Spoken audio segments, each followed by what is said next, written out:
Olá, queridos, a paz do Senhor. Mais uma vez estamos de volta com mais uma aula de hermenêutica e homilética. E hoje nós vamos falar sobre alguns assuntos importantes. Primeiro, vamos falar sobre a distância entre o pregador e o microfone. Dependendo da capacidade dos dois, na introdução deve ser mantida a distância entre 10 e 15 centímetros e no calor da eloquência entre 20 e 50 centímetros. As curtas distâncias dão ao pregador um certo sentimento de intimidade e tornam-se mais clara e distinta a sua voz. Contudo, deve haver cuidado em não se aproximar demasiado, pois do contrário, o som dos lábios e a respiração pode atrapalhar. A altura do microfone. Ao acertar a altura do microfone, procure não deixá-lo na frente do rosto, para não dificultar ao auditório a ver o seu semblante. Deixe-o ao nível do queixo na introdução e a 1 ou 2 centímetros abaixo do mesmo na dissertação.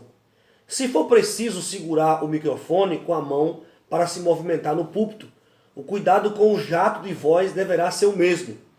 Nesse caso, não movimente a mão que segura o microfone e deixe-o sempre à mesma distância.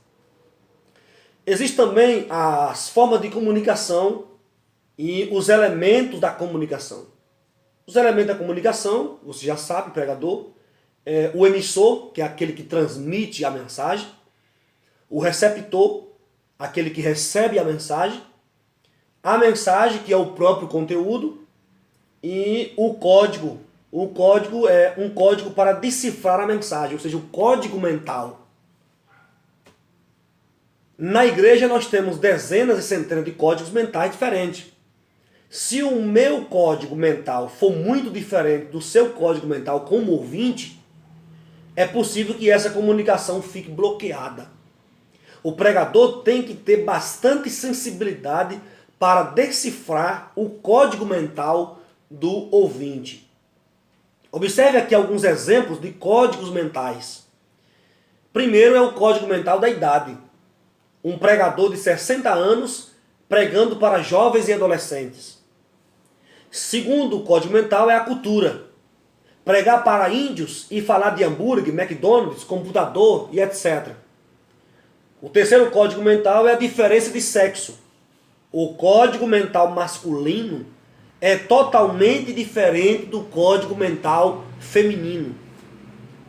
E o quarto código mental é a posição social.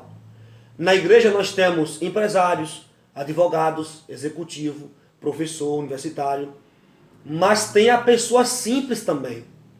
E temos que ter sensibilidade. Exemplo, um universitário da USP pregando para um camponês. Cristão pregando para não cristão. Jesus sempre usava o código mental dos ouvintes quando ele falava sobre a parábola das sementes para os agricultores, a parábola da rede para os pescadores e a parábola da ovelha para os criadores de ovinos. E a gente vai acrescentar aqui que Jesus falou de água para a mulher samaritana que veio buscar água. Então ele sempre usava esses códigos mentais. Outra coisa interessante, o que o pregador deve evitar? O pregador deve evitar, primeiro, subir no púlpito atrasado. Um pregador disse, eu não gosto de culto, meu negócio é pregar. Segundo, falar mal de outra denominação. Terceira coisa que o pregador deve evitar, gritar ao microfone. Quarta coisa que o pregador deve evitar mexer-se ou coçar-se demais. Pregar com as mãos no bolso ou ajustar e suspender a calça enquanto fala. Evitar sentar-se de maneira deselegante, pernas abertas, por exemplo. Não ter o olhar voltado para o teto, para a Bíblia ou outro local. Evitar tamborilar com os dedos. Evitar abotoar e desabotoar o paletó constantemente. Evitar olhar para o relógio a todo instante. Evitar preencher lacunas como amém, aleluia, a todo momento. não se escorar no púlpito, olhar só para uma pessoa enquanto prega, esmurrar o púlpito, arrumar a gravata a todo momento enquanto está pregando, limpar o suor do rosto com a gravata, falar mal das mensagens alheias, forçar o público a dar glória a Deus ou dizer amém. Outra coisa importante aqui é as qualidades do pregador. O pregador ele precisa ter algumas qualidades. Essas qualidades são essenciais na vida do pregador. Primeiro, caráter. O pregador precisa ter caráter. Segundo, entusiasmo. Ninguém quer ouvir uma mensagem sem entusiasmo. Terceira qualidade, determinação. O pregador precisa ser determinado. Quarta qualidade, inspiração. O pregador precisa ser inspirado por Deus. Quinta qualidade, sensibilidade. O pastor precisa ser sensível com o público que está lhe ouvindo. Sexta qualidade, boa aparência. O pregador precisa se vestir bem, se preocupar com a aparência. Sétima qualidade do pregador, vocabulário. Oitava qualidade, humildade. Ele precisa ter humildade.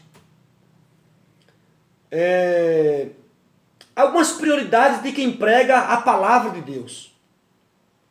Primeira prioridade, comunhão em primeiro lugar. O pregador precisa ter comunhão com Deus. Segunda prioridade, sem santificação não dá. O pregador precisa viver uma vida de santidade, uma vida de santificação. Terceira prioridade, orar é fundamental. O pregador precisa orar. O pregador precisa ter um momento de comunhão com Deus. Ele precisa ter um momento a sós com Deus. Alguém escreveu dizendo que antes de falar de Deus para os homens, fale dos homens para Deus, na oração. Então orar é fundamental. Quarta prioridade do pregador, vença a soberba. Quinta prioridade, não se esqueça da família. Há uma tendência ao pregador com suas agendas lotadas, não priorizar mais a sua família. Sexta prioridade, esteja sempre pronto. Sétima prioridade, nunca abra mão da doutrina. Oitava prioridade, a verdade dói, mas é a verdade. Nona prioridade, agrade a Jesus e não o povo. E décima prioridade, fale de Jesus. Então, é interessante observarmos essas prioridades que deve estar anotado aí na agenda do pregador. Deus abençoe tua vida. Deus abençoe tua casa. Em nome de Jesus.